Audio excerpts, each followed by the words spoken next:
Nah di situ dipukul, ditendang, disetrum, ada yang bahkan yang ditembak pakai ini peluru karet tapi jarak dekat, ya jarak dekat. Jadi bayangkan saya masih mendengar itu yang perempuan, ada yang nangis ya, walaupun kita dilatih sekuat-kuatnya harus menahan. Tapi kalau kita ini diam, merasa kuat, mereka juga sama. Bahkan bisa mereka sambil tertawa-tawa sambil mukulnya itu kelihatan bahagianya gitu ketika kita teriak dipukul dan segala macam itu tadi. Nah ini kan yang kita harapkan seperti konsep bola salju tadi ya, dari kecil masyarakat kemudian mengalir menjadi sesuatu yang besar. Nah jadi Ben Gvir sengaja mengunggah video itu di media sosial untuk menarik dukungan dari para warga Israel garis keras. Makanya saya percaya sampai kapanpun Palestina itu cuma negara hayalan.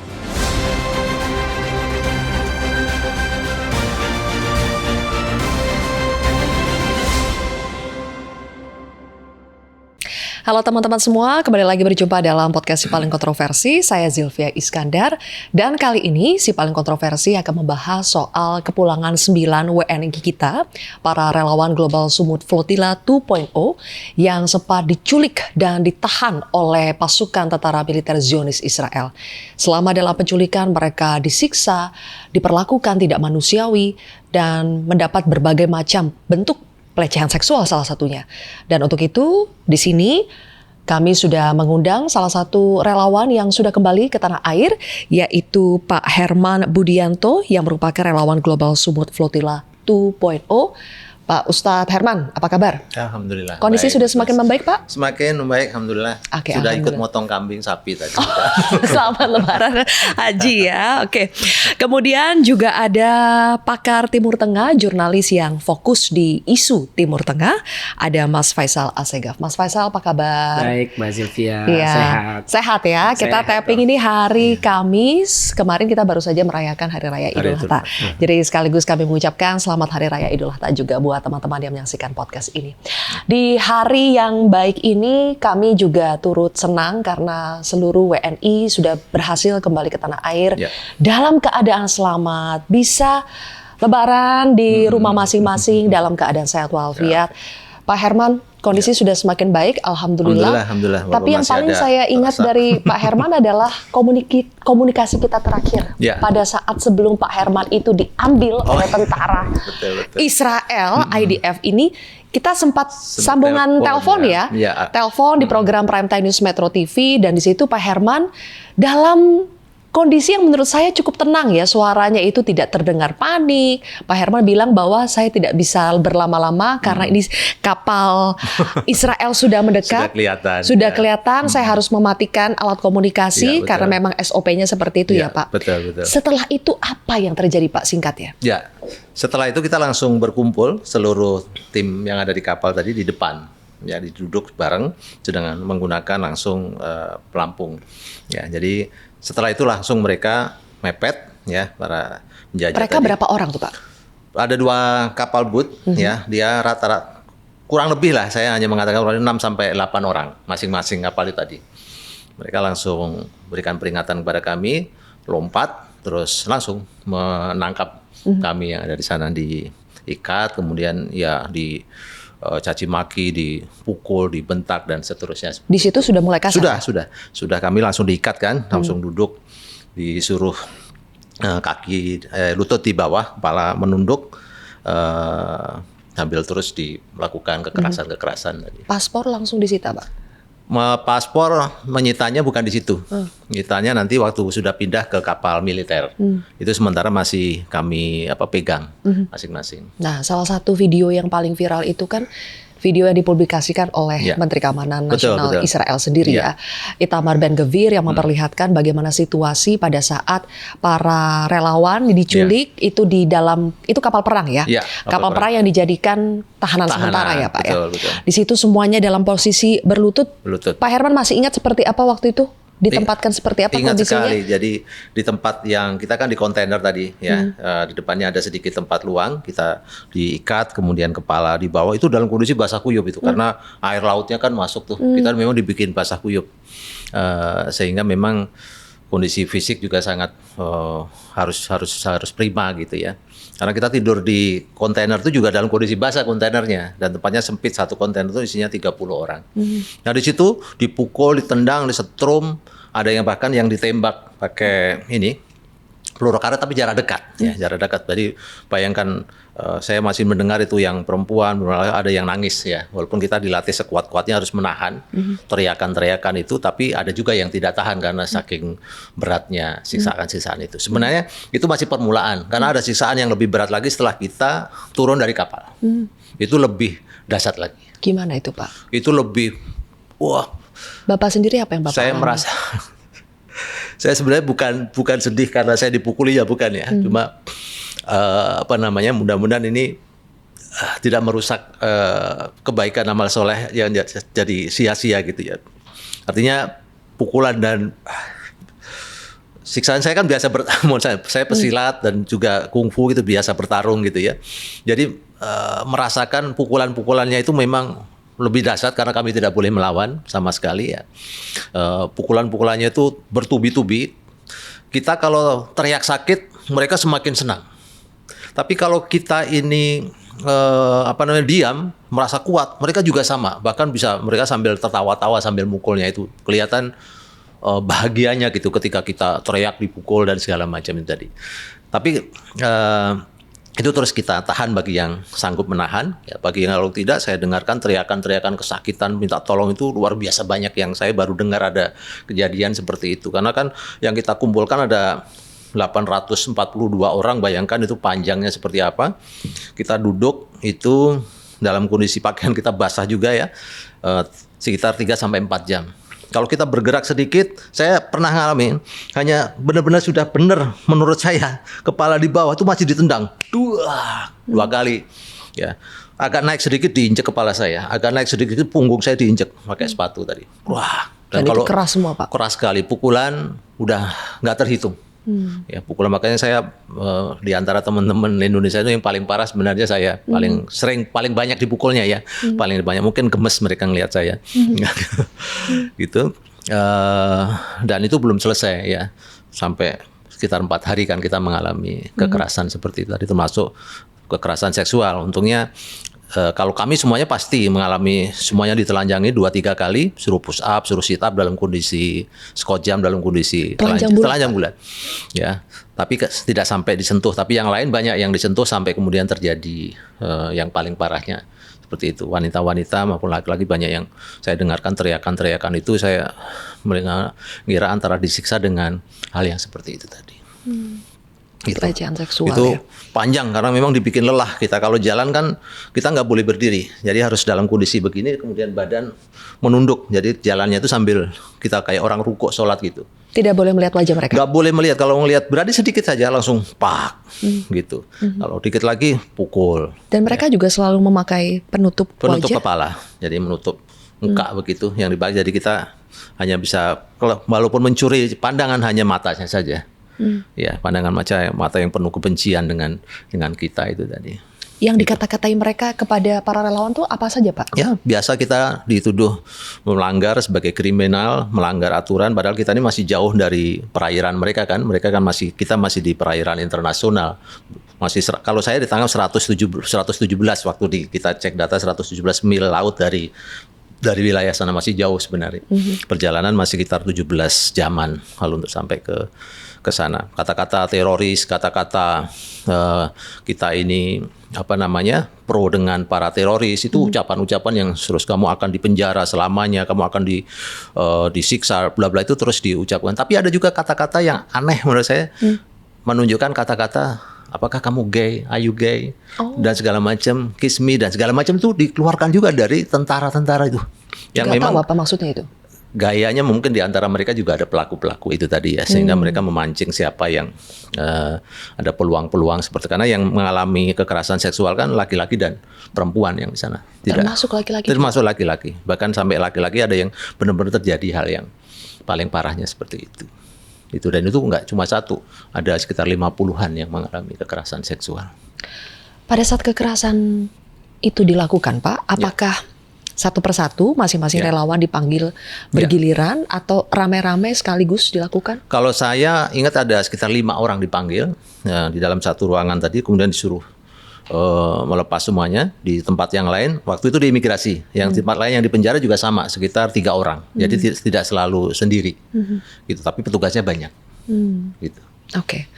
Mas Faisal, kan para relawan ini ditangkap, diculik itu sejak tanggal 19 Mei, kemudian tanggal 21 Mei itu mereka dilepas dan dideportasi dari Turki.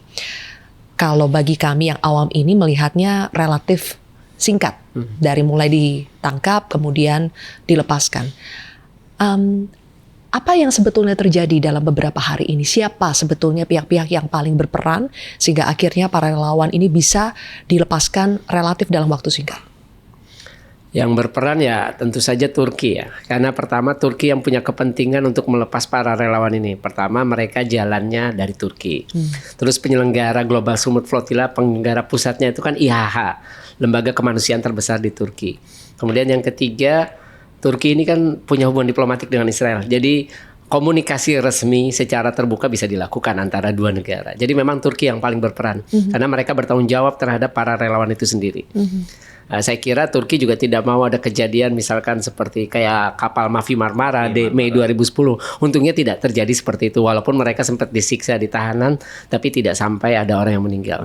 Jadi memang peran Turki ini sangat sentral dalam proses pembebasan ini. Maka Turki itu sampai mengirim 3 pesawat charter untuk menjemput 400-an itu sendiri. Oh, oke. Ke lewat Bandara Ramon di kota Eilat. Eilat itu di kota di perbatasan sepanjang Semenanjung Sinai. Jadi Eilat ke Mesir itu lewat Tabar.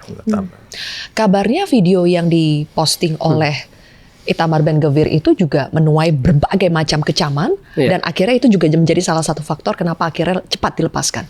Betul tidak itu? Video itu sebenarnya di Pelabuhan Ashdod. Jadi saya mewawancarai juga itu dengan juru bicara adalah LSM yang mewakili para relawan itu. Saya wawancara juru bicaranya ya namanya Mu'tasim Zaidan. Itu kejadiannya di Ashdod. Di situ ada 2 menteri yang datang. Yang pertama Itamar Ben-Gvir, kemudian Menteri Transportasi Israel Miri Regev. Mereka menuding bahwa kapal-kapal relawan itu membawanya narkotik, bukan membawa barang-barang bantuan kemanusiaan. Nah persoalan mengenai video itu sengaja di-upload oleh Ben-Gvir karena memang situasinya sudah menjelang pemilu. September ini kan akan ada pemilihan umum di Israel. Walaupun Knesset belum dibubarkan, Senin besok itu pembahasan kedua untuk RUU pembubaran Knesset atau Parlemen Israel. Nah, jadi Ben-Gvir sengaja mengunggah video itu di media sosial untuk menarik dukungan dari para warga Israel garis keras. Karena kita tahu kan di pemerintahan ini sejak 2022, Desember 2022 itu Ben-Gvir sudah masuk. Itu adalah menteri garis keras termasuk dengan Menteri Keuangan Bezalel Smotrich. Jadi orang-orang ini yang mendukung para pemukim Israel terus menyerang desa-desa di Palestina di tepi barat termasuk desa Kristen. Jadi video itu diunggah Ben-Gvir di media sosial untuk menarik dukungan karena ini walaupun belum masa kampanye resmi tapi sudah mulai untuk mencari dukungan. Sedangkan Netanyahu kita tahu ya dia ingin juga kembali bertarung dalam pemilu. Jadi dia dan juga ada pertentangan di media sosial antara Menteri Luar Negeri Israel Gideon Saar dengan Ben-Gvir. Jadi buat dia ini makin merusak citra Israel yang memang sudah rusak. Tapi buat Ben-Gvir inilah cara kita yang seharusnya menyambut. Buat Ben-Gvir relawan ini adalah para pendukung teroris Hamas di Gaza.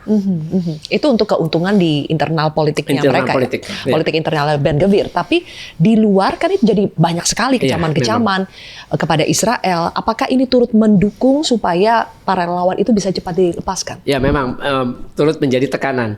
Cuma memang saya melihat begini ya, ketika para warga Eropa itu yang masuk dalam relawan itu menjadi korban, itu mereka bersuara sangat keras. Artinya mereka mengupayakan segalanya untuk agar warganya bebas karena banyak warga Eropa juga. Tapi mereka tidak bertindak seperti itu ketika rakyat Gaza digenosida, rakyat Gaza diblokade. Itu kan Eropa kelihatan sekali tidak bertindak seperti seharusnya. Harusnya kalau memang atas unsur kemanusiaan ya rakyat Palestina di Gaza ya mereka harus bisa memaksa Israel mencabut blokade yang sudah mereka terapkan terhadap Gaza sejak Juni 2007. Oke. Jadi sebetulnya apa yang dibawa Pak Herman di dalam kapal-kapal? Betul tidak itu ada tudingan narkotika? Ya, baik. Propagandanya seperti itu. Biasalah kalau propaganda kan pasti ada ya. Pasti memang di aturan kami. Ya, walaupun pesertanya ini adalah bermacam-macam agama, tapi kami sepakat di sana alkohol pun nggak boleh dibawa. Ya, tentu minuman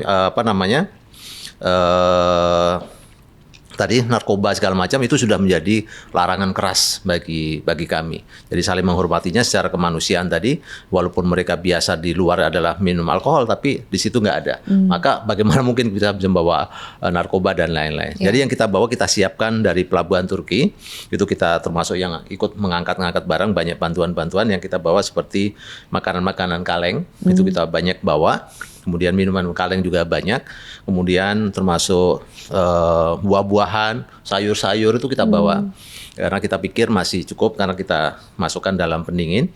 Kemudian obat-obatan kita juga bawa banyak. Kemudian pampers untuk anak-anak. Kemudian susu-susu formula untuk anak-anak. Itu banyak yang kita bawa. Itu untuk kapal yang kecil. Kemudian ada kapal yang besar, yang seperti kapal family kita. Itu bawaan bantuannya lebih banyak di situ. Karena dia menampung banyak, kapasitasnya lebih banyak dibandingkan dengan kapal kami yang lebih kecil itu. Berarti Pak Herman ketika memutuskan untuk ikut dalam GSF ini, mengisi kapal-kapal itu dengan bantuan, berbagai macam bantuan, mindsetnya adalah kami pasti bisa sampai ke Gaza. Kami bisa sampai, karena memang kami sudah menyiapkan barang-barang tadi dan ya sebegitu optimis ya Pak? Sebegitu optimisnya ini bisa tersampaikan kepada saudara kita yang ada di Gaza. Karena kan tim kita yang lewat land convoy juga sama dalam kondisi sulit juga untuk bisa masuk ke Gaza. Jadi harus ada usaha terus dari kami dan seluruh masyarakat yang ada di dunia ini bagaimana agar tidak terjadi dengan adanya blokade di Gaza itu tidak sampai terjadi kelaparan bahkan kematian karena tidak ada makanan yang bisa masuk. Karena kan bantuan yang masuk lewat Rafah itu hanya sekitar 20% yang bisa masuk, itu pun banyak jalur bisnis. Ketika jalur bisnis yang masuk, maka masyarakat tidak bisa membeli dengan harga yang begitu. Tapi yang sosial tadi sulit untuk masuk. Termasuk yang masuk dari pintu Jordan, ya itu juga sekarang sangat dikurangi, tinggal 30% bisa masuk. Dan itu pun harus dikawal oleh pasukan dari Jordan sehingga memang biaya pengawalan tinggi. Karena kalau tidak dikawal, itu kan harus masuk ke daerah Israel dulu. Itu sudah terjadi penjarahan. Jadi memang bagaimana kita terus berusaha agar bantuan itu bisa masuk. Ya dengan segala macam cara, darat, laut, udara, atau mungkin dengan cara yang lain yang bisa sampai. Yang penting bantuan itu harus bisa masuk. Ya, kapal diintercept, relawannya diculik, bantuannya jadinya gimana itu? Jadi ada kapal yang ditabrak sampai tenggelam ada, tapi ada beberapa kapal yang diambil oleh mereka juga. Ya, jadi tapi kapal yang family tadi alhamdulillah bisa menyelamatkan diri untuk kembali. Jadi barang-barang bantuan yang besar itu masih bisa kembali ke Turki. Ada nggak kemungkinan bahwa bantuan-bantuan itu disalurkan sama mereka? Kalau itu kemungkinan tidak ada. Kalau disalurkan oleh mereka, tapi kalau diambil oleh mereka sangat mungkin. Dipakai sendiri. Dipakai oleh mereka karena kapal-kapal tadi kan rencananya kita bawa ke Gaza itu kapal-kapal tadi kita serahkan kepada masyarakat Gaza untuk bisa dijadikan untuk transportasi ataupun untuk nelayan ya, dan termasuk bantuan itu kita serahkan semuanya itu tadi. Tapi kondisi begini ya banyak kapal yang masih berada di sana wilayah penjajahan dan belum bisa sampai ke masyarakat Gaza. Oke. Mas Faisal, apa yang terjadi kepada para relawan? Kurang lebih ada 430 dari 40 negara. Mereka semuanya mengaku disiksa, bahkan paling kejam sekalipun mendapatkan perlakuan sampai hingga pemerkosaan ya, tudingannya seperti itu. Dan saat ini dari relawan GSF, dari steering committee-nya juga sedang mempersiapkan untuk mengajukan gugatan ke Mahkamah Peradilan Internasional. Apakah ada kemungkinan langkah tersebut efektif untuk mengadili dan memberikan hukuman kepada Zionis Israel? Yang pertama, mereka ini berangkat kan sudah tahu resikonya. Pertama, tidak akan mungkin menembus Gaza. Yang kedua, resikonya mereka sudah tahu akan ditangkap dan kemungkinan besar ditahan. Karena udah 3 kali kan, kalau hitungan tahun lalu ada Greta Thunberg, kemudian 30 April yang ditahan ada 2 orang, sampai sebulan malah yang 2 orang itu. Nah ini artinya resiko-resiko ini sudah mereka pahami. Saya kira ya kalau misalkan mereka menempuh pengadilan internasional itu tidak akan ada hasilnya. Karena ini kelas relawan, kelas negara saja yang misalkan kayak Afrika Selatan lewat ICJ Mahkamah Internasional dan sudah dinyatakan terjadi genosida, itu saja tidak ada satupun negara yang mampu melaksanakan itu. Kemudian keluar surat perintah penangkapan atas nama Perdana Menteri Israel Benjamin Netanyahu terus mantan Menteri Pertahanan Yoav Gallant pada November 2024. Itu pun negara tidak ada yang tidak berdaya untuk menangkap Netanyahu, bahkan dia sudah pergi ke Washington. Dan juga sudah seperti biasa, apalagi ini masyarakat sipil yang mengajukan gugatan. Saya kira itu tidak akan berhasil apapun, tapi memang itu menjadi dorongan moral bagi para relawan kemanusiaan yang pro Palestina untuk terus melanjutkan perjuangan. Kenapa saya bilang ini penting? Dukungan masyarakat sipil ini penting untuk memelihara mimpi bangsa Palestina untuk merdeka. Karena buat saya ya Palestina cuma negara khayalan. Kenapa? Nggak. Anda kayaknya berkali-kali bilang seperti itu, Mas Faisal. Ya karena realitas di lapangan nggak mungkin. Yang pertama, untuk sebuah bangsa yang dijajah perlu ada persatuan dan kesatuan. Nah, Israel sebagai penjajah pasti akan memecah belah itu. Makanya kita lihat blokade itu terus dilakukan untuk memecah antara penduduk Palestina di Gaza dengan penduduk Palestina di tepi barat. Itu. Yang kedua, kita tahu walaupun sudah ada deklarasi rekonsiliasi antara 14 faksi di Beijing pada Maret 2024, itu termasuk Hamas dan Fatah, itu di lapangan tidak berpengaruh apa-apa. Karena Presiden Abbas baru saja mengeluarkan undang-undang, saya lupa apakah konstitusi yang diubah atau tidak. Jadi siapapun partai, termasuk Hamas ataupun partai lain yang ingin ikut pemilu, dia harus menghapus ideologi teror. Buat Israel ketika melawan penjajah, terorisme, sedangkan Fatah itu kan kolaborator, mereka kerjasama dengan Israel. Jadi ini mencegah Hamas ikut pemilihan umum kalau pemilihan umum memang ingin digelar. Jadi undang-undang ini adalah untuk mencegah kelompok-kelompok yang tidak mau mengakui eksistensi Israel seperti Hamas dengan Jihad Islam untuk ikut pemilu. Kemudian kedua, itu tadi kenapa Palestina negara khayalan. Realitas di lapangan baik di Palestina maupun Israel ada kelompok-kelompok yang tidak mau mengakui eksistensi Israel. Sejak pemerintahan Israel terbentuk 1948, Perdana Menteri pertama David Ben Gurion sampai sekarang Netanyahu itu sekitar 1999, dia sudah paling lama lah, Perdana Menteri paling lama, 17 tahunan. Itu tidak ada satupun yang berbicara tentang membantu upaya pendirian negara Palestina. Sama di Palestina seperti Jihad Islam, Hamas tidak mau mengaku eksistensi Israel. Jadi kelompok-kelompok ini baru internal di Israel juga, yaitu tadi saya sebut seperti Itamar Ben Gvir, terus Menteri Keuangan Israel Bezalel Smotrich itu tidak mau mengakui eksistensi Palestina. Belum lagi situasi eksternal, faktor eksternal, ya semuanya kan harus Dewan Keamanan kan, untuk sebuah negara bisa diterima sebagai anggota tetap Dewan Keamanan itu, ya di situ ada Amerika. Amerika kan tidak mau Palestina secara sepihak mendeklarasikan kemerdekaan, kan itu sudah dibuktikan ancamannya. Kemudian juga masalah tidak solidnya para pemimpin negara Muslim. Jadi tidak akan mungkin terwujud negara Palestina. Belum lagi ada isu-isu global yang mengancam peradaban manusia, misalkan krisis iklim. Dan kita tahu pandemi. Ketika pandemi COVID, tidak ada yang berbicara tentang Palestina. Sebelum perang 2023, perang 2 tahun, sebelum serangan 7 Oktober 2023 ke Israel, itu kan tidak ada masyarakat dunia berbicara tentang isu Palestina. Seperti itu. Dan lagi ya satu lagi, karena kita ini lemah. Sebenarnya bukan Israel yang kuat atau Amerika yang kuat, tapi negara-negara Muslim yang tergabung dalam organisasi kerjasama Islam itu yang lemah. Karena mereka tidak solid, mereka tidak jujur dalam membela Palestina. Akhirnya tidak ada terobosan yang dilakukan. Sebagian juga punya hubungan diplomatik ya dengan Israel ya. Kenapa? Sebagian dari negara-negara Muslim itu ada belasan, saya lupa 14 atau 15 memiliki hubungan diplomatik. Yang terakhir itu kalau di luar dari Oki itu ada Kosovo sejak 2021 dan sudah punya kedutaan besar di Yerusalem. Ini negara Muslim pertama. Terus Somaliland insya Allah bulan depan dia buka kedutaan besarnya di Yerusalem. Artinya dia akan jadi negara Muslim kedua setelah Kosovo dan negara ke-8 yang punya kedutaan di Yerusalem. Biasanya kan di ibu kota Tel Aviv. Padahal menurut Anda seharusnya yang menjadi motor penggerak untuk memerdekakan Palestina itu adalah negara-negara Muslim. Ya seharusnya negara-negara Muslim, karena kenapa yang dominan negara Muslim? Karena kan di situ ada Al-Aqsa, bekas kiblat pertama umat Islam. Di situ tempat Nabi melakukan Isra Mi'raj. Isra dari Masjidil Haram ke Masjidil Aqsa, Mi'raj dari Masjidil Aqsa ke Sidratul Muntaha.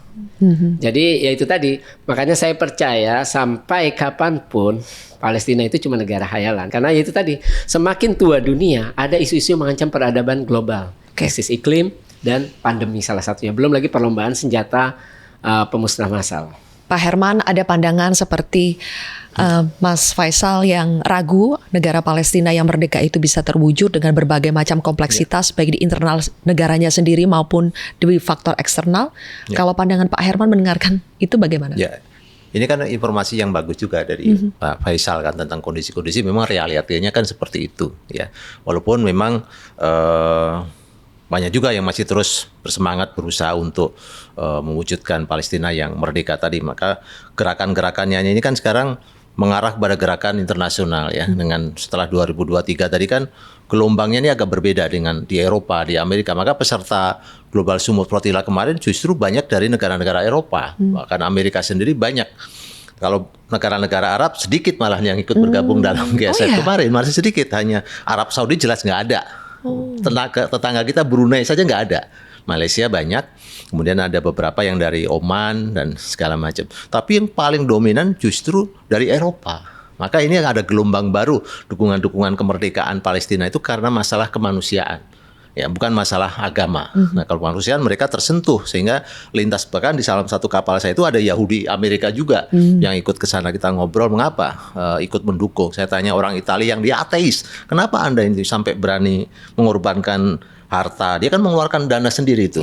Karena kan mereka dipukuli sehingga mau bergabung dengan kami. Ya, semangatnya adalah menghapuskan adanya penjajahan, genosida, terus kemudian adanya blokade sehingga masyarakat Gaza ini bisa, semangat kita sama, semuanya adalah Free Palestine. Bayangkan ya, mereka orang Eropa, Amerika yang tidak punya hubungan akidah dengan kami gitu ya, tapi mereka punya hubungan kemanusiaan. Itu semangat barunya ada di sana. Jadi gelombang-gelombang baru ini mudah-mudahan menjadi semangat baru, menjadi harapan baru gitu Pak saya. Dan Pak Herman, ketika pesimisme itu justru terlihat dari para pemimpin dunia yang seperti bungkam dan tidak berdaya untuk menghadapi pengaruh dan juga kekuatan baik itu kekuatan ekonomi, kekuatan dana dari Israel. Apakah justru gerakan itu harus dimulai dari civil society? Harus ada di gerakan-gerakan akar rumput yang justru bisa menekan negara, pada akhirnya bisa menekan para pemimpinnya? Ya, betul. Nah, ini kan yang kita harapkan seperti konsep bola salju tadi ya. Dari kecil masyarakat kemudian mengalir menjadi sesuatu yang besar.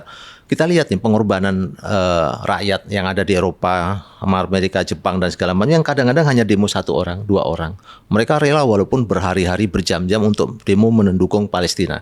Bahkan mereka rela bahkan dipukuli lebih dari yang dialami di Indonesia. Kalau kita demo di Indonesia, selama saya ikut demo belum pernah dipukuli sama polisi. Tapi mereka di luar negeri itu, mereka rela dipukuli, disiksa, tapi mereka terus semangat bahkan menjadi semakin besar. Sehingga kemarin termasuk di Italia, kemarin di beberapa negara, pemerintah ini tarik ulur antara mendukung rakyatnya karena takut ditekan oleh rakyatnya dan juga ada tekanan dari dunia yang lain.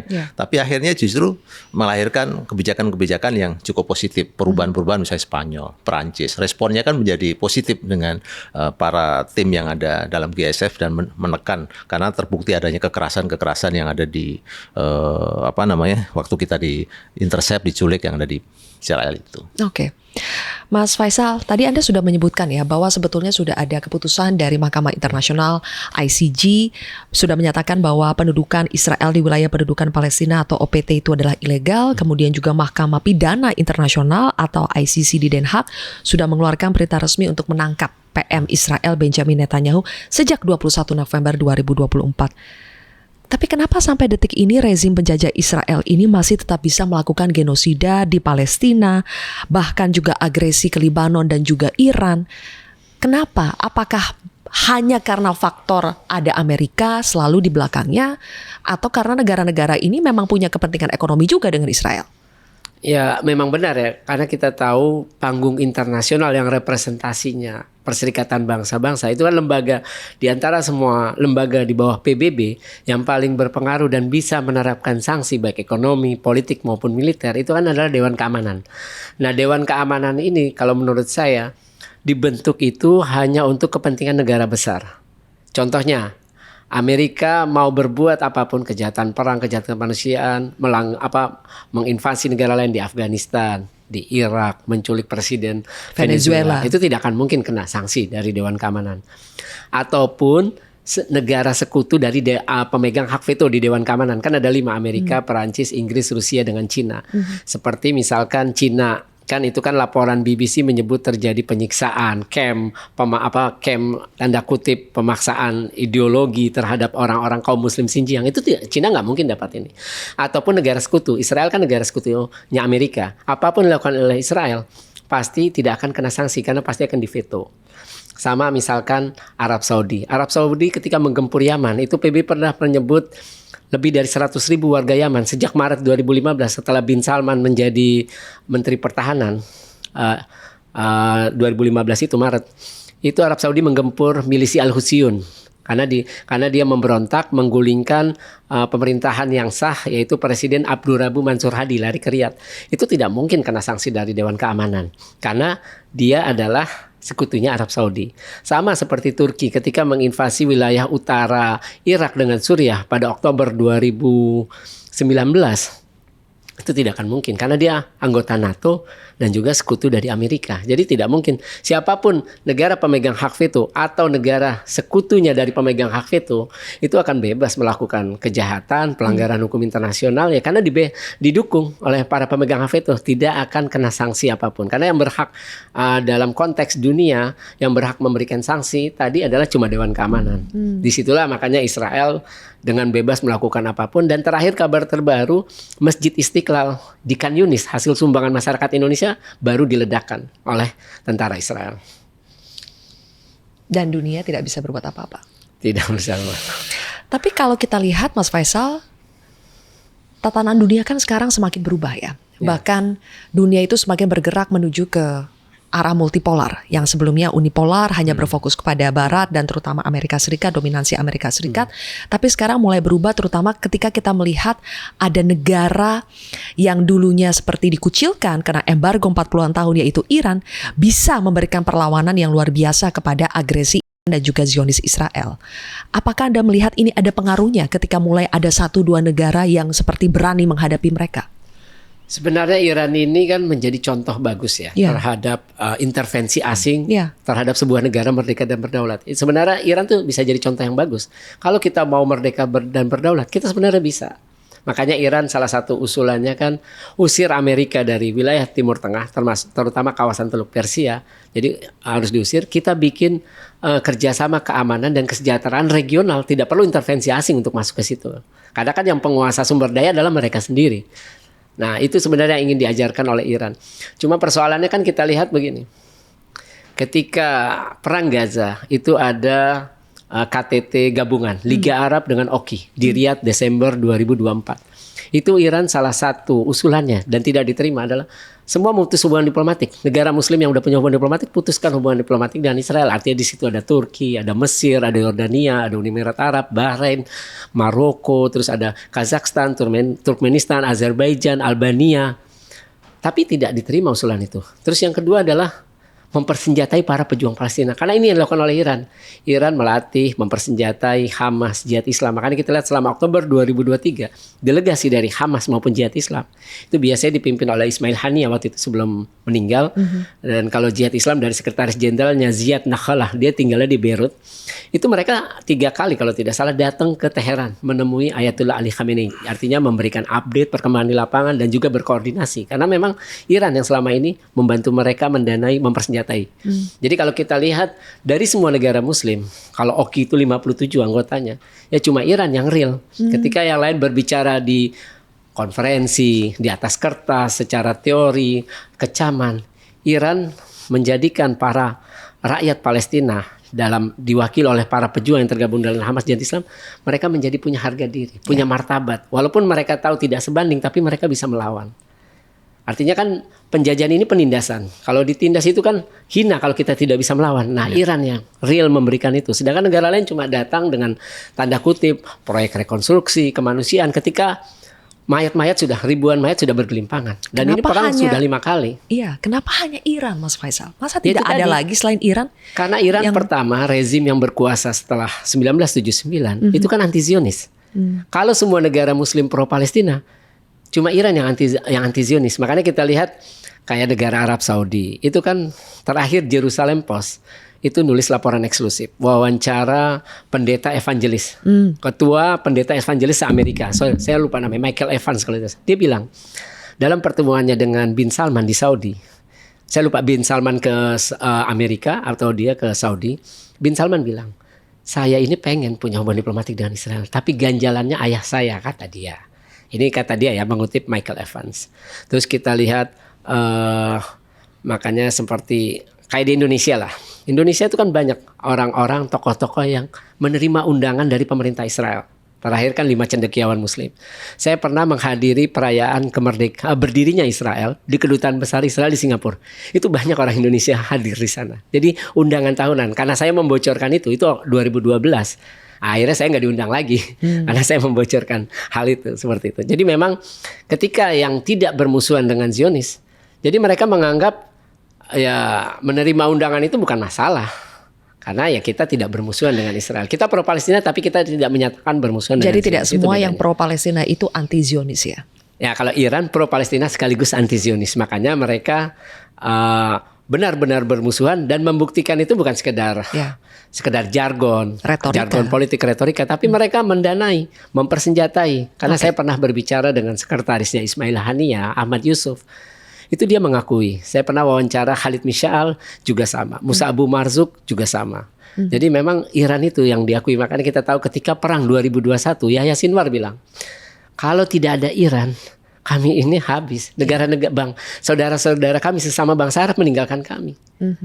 Makanya Iran yang sekarang coba dihabisi oleh Amerika, Zionis Israel dan juga negara-negara Teluk. Ya, karena dia ya itu tadi mendukung Hamas, mendukung Hizbullah. Pokoknya semua yang anti Zionis, anti Israel, Al-Husiyun di Yaman itu didukung oleh Iran. Oke, baik. Pak Herman, kembali lagi ke Anda ketika mendengar kompleksitas dari masalah ini yang sangat pelik ya. Ini bukan hanya kalau kita sebagai manusia sederhana kita melihat ini hanya kemanusiaan saja. Kan sebetulnya tidak sulit ya untuk memahami apa yang terjadi di Palestina, penjajahan dan genosida. Cukup menjadi manusia saja kita sudah bisa bersimpati gitu kepada rakyat Palestina. Tapi apakah menurut Anda perjuangan dari para masyarakat sipil itu akan ada dampaknya suatu hari nanti? Ini akan menjadi bola yang besar atau ini akan menjadi pola saja setiap kali ada relawan yang ikut dalam misi-misi kemanusiaan, ditangkap, dipublikasikan, ramai sebentar, kemudian hilang?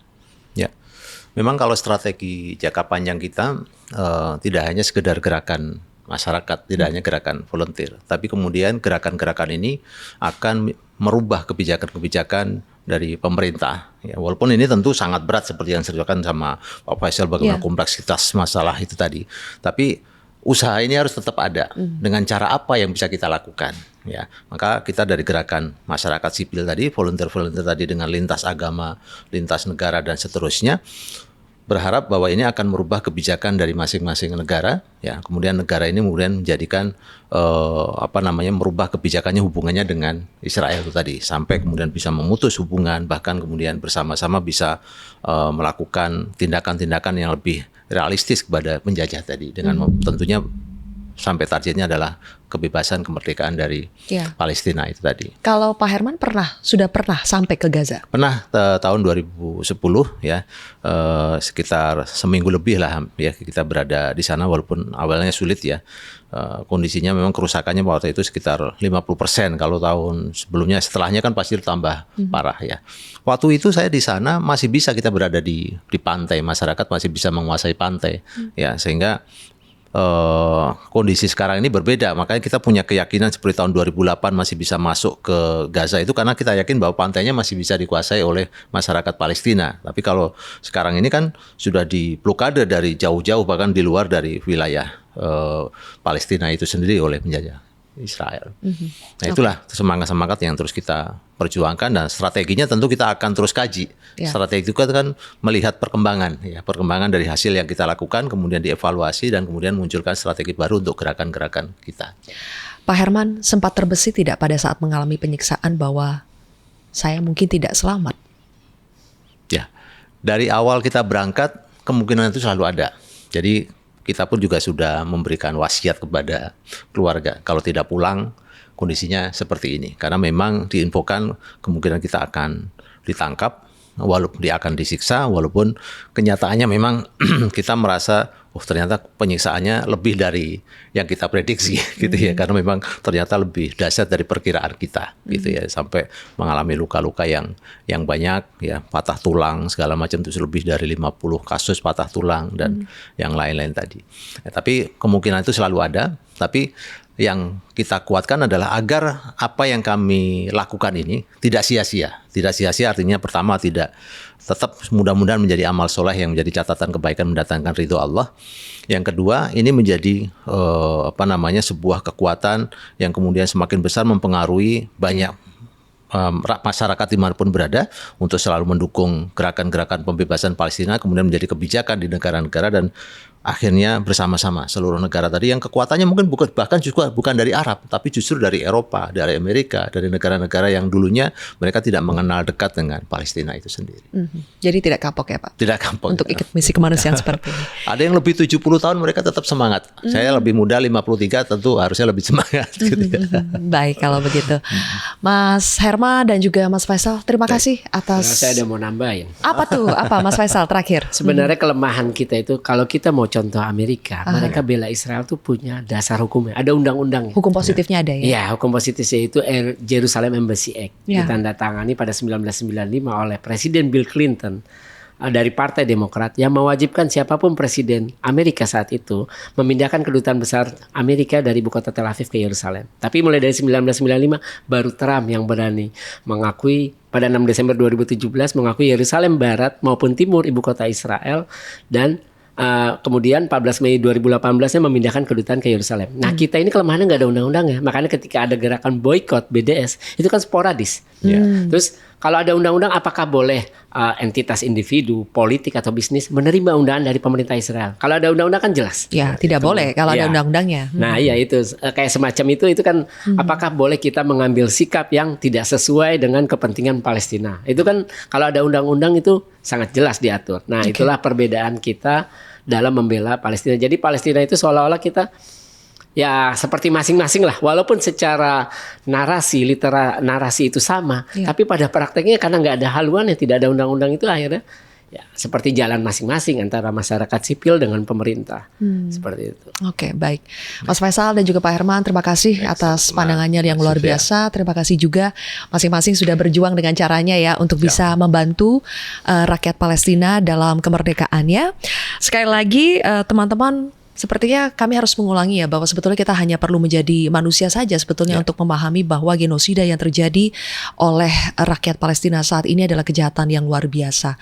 Dan mudah-mudahan perjuangan untuk terus memerdekakan Palestina bukan hanya sekedar retorika, melainkan harus diwujudkan dengan aksi nyata. Amin. Terima kasih sekali lagi Mas Faisal dan juga Pak Herman. Teman-teman, kita jumpa lagi dalam episode Si Paling Kontroversi berikutnya.